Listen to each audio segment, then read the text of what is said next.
I'm Scott Flowers with Cloud Ninjas.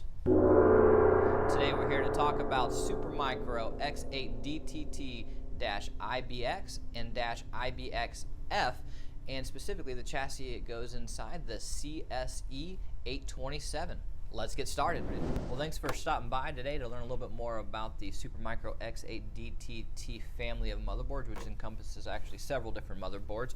If you find anything useful in today's video, do us a favor, click that like and smash that subscribe. Well, hey, we're going to get rolling. First things first, there are two CPUs inside each one of these blades. That CPU is an Intel Xeon 5500 or 5600 series CPU, which is an LGA1366 socket. We personally recommend a couple of very cheap and inexpensive hex core processors, such as the X5650, the X5660, the X5670, or even the E5645. All these are great options for this machine, and you can get two hex cores for, I mean, really, 70 to 100 buck range, maybe even cheaper, and have this thing, at 12 cores for really a relatively low price point. So that's the first thing I'd recommend about the CPUs. Regarding the RAM, it accepts DDR3 memory. There are 12 DIMM slots inside. You can use a number of different speeds as low as 1066. 1333 or up to 1600. I will note, however, if you use 1600, it's going to clock down to 1333. So if it costs you more, there's no added benefits. If it costs the same, I actually would recommend getting it because maybe you can use it in the future. Or if you just even have some laying around, the 1600s will work. But again, just note they will clock down to 1333. Regarding the sizes, you can go as low as a 1 gig, a 2 gig, a 4 gig, and 8 gig, or all the way up to a 16 gig. No, unfortunately, 32 gig modules do not work with this machine. We tried it. Unfortunately, they just didn't boot and they didn't register. Okay, as far as the type of RAM you can use, there's really one type of RAM, and that's ECC Registered. Unfortunately, load reduced, known as LRDIMMs, don't work. Your only option is ECC Registered, known as an RDIMM. With ECC Registered, the max that you can get is 192 gigabytes using 12 16 gigs at 1333. Okay, well, now that we know a little bit more about the machine, let's go ahead and open it up. I will note there are two screws on the top. And really, depending on what it is that you want to access, you can go into the top, or I'll flip this around and show you here in a second. You can pull the blades out, which is how I personally like to access it if I'm going to be dealing with the RAM or CPUs. And you can just set it on top and work on it that way. Okay. But before we actually open it up and get into the machine, I'm going to grab my ESD gear. You really never want to be inside a machine without some kind of protection, because you could always just have that little shock that could damage it. So I'm going to grab that and I'll be right back.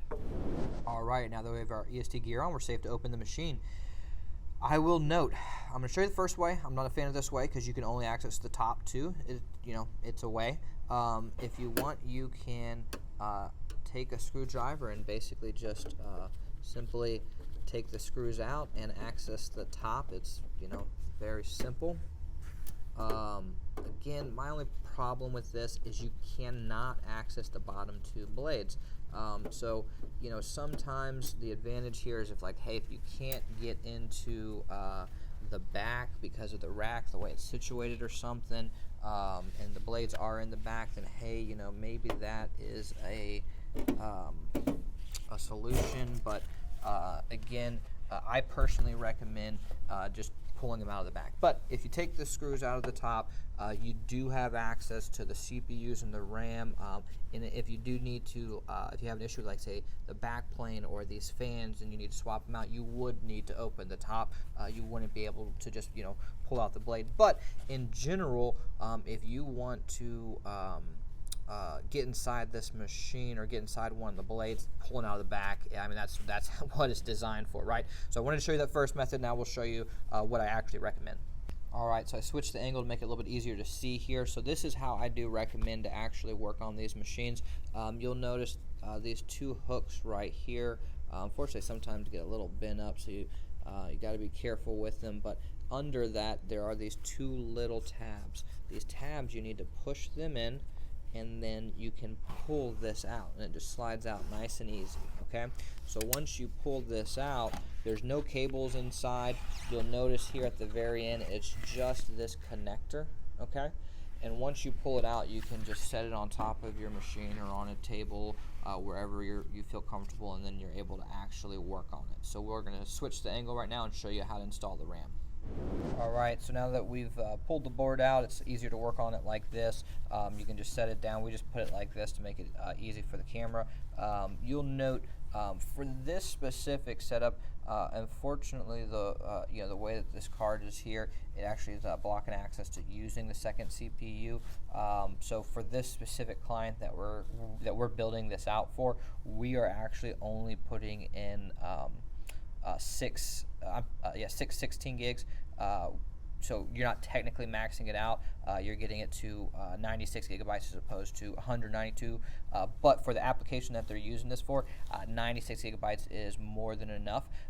So I just wanted to note that before we got started, that if you were looking to max it out, everything that we're doing is just make sure you have another CPU and a heat sink, and then you would just install the DIMMs over here as well. But so this is CPU 1, and CPU 1 controls the 6 DIMM slots over here. This is CPU 2, which controls the 6 DIMM slots over here.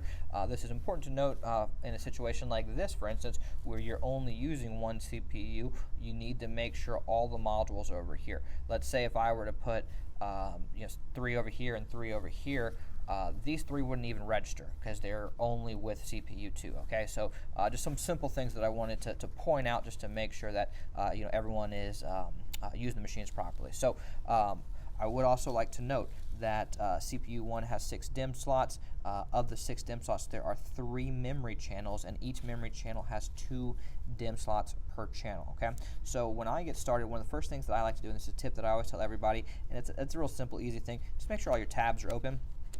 You don't want to be trying to install RAM and the tabs are actually blocking you from inserting it, and you're fumbling around and you have potential to drop it. Not that you likely will, but it could happen. So it's just one of those things I always just say, make sure all your tabs are open. Okay.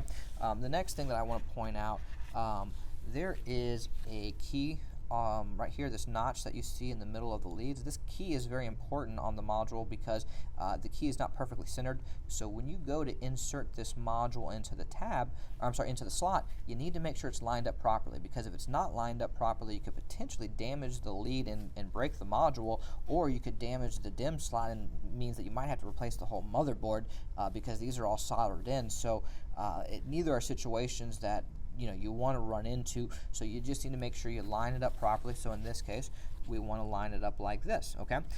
And if you were only putting in, let's just say, 3 DIMMs with this one CPU, you'd want to make sure you put them at the start of the channel, and the start of the channel is the black DIMM slot, okay? So we would install them like this if we were only putting 3 DIMMs in. Okay, now of course I recommend maxing it out, and which is what we're about to do for it having one CPU, and we're going to put all 6 in, but this would be the proper way to load it if you were only using 3 DIMMs. And people go, well, why do you do it like that? Well, the reason why is you want to have a nice even distribution across all the memory channels. You just want to balance your load. It just maximizes your performance. And the reason being, think of it like this: if you overload one channel and another channel is doing no work, you got one channel doing all the work and another channel doing nothing, well, you're not getting the most out of it, right? So you need to just balance it out completely, okay? Another thing you'll note, I'm not touching any of these modules. They look like they're inserted, but they're really not, and this is a common user error that we see all the time, where someone thinks they have a bad module, and actually the module is just not fully seated. So here's what you need to make sure you do. You need to hear these 2 clicks. Click 1, click 2. That's how you know the module is fully seated. And you notice how all these tabs are sticking out, and this tab is fully in now. That's another way that you can tell. So one of the things that I tell people at the very end is to make sure your tabs are in, because like this, if this tab is sticking out like that one was, you could tell that it didn't fully get inserted. Okay, so we're going to go ahead and put the other 3 in because we want to max this bad boy out. So again, just making sure you're hearing the clicks, make sure you line it up properly. It's all very, very simple stuff. I don't care if this is your first day on the job or you've been a computer technician 20 years, this is all fairly easy to do, okay? So all right, now that we are done, you can see we've just given this a nice boost. It's up to 96 gigabytes. Like I said, you could get 192 if you had the second CPU installed, and really it took a matter of minutes. Really, you just pull it out, you pop them in, and you're done. So it's a very simple upgrade. and it's one that I always highly recommend, because if you're looking to get more performance out of your blade as a whole, that's the easiest thing to do. Upgrade the RAM. It'll give you a nice little boost in performance. So thanks for stopping by. If you made it this far, do us a favor, click that like, smash that subscribe, and if you need any upgrades for your X8DTT family of motherboards, then just give us a ring or email us at sales@cloudninjas.com. That's sales@cloudninjas.com. We would love to help you out, and we got a ton of different options specifically for this motherboard. Have a great day.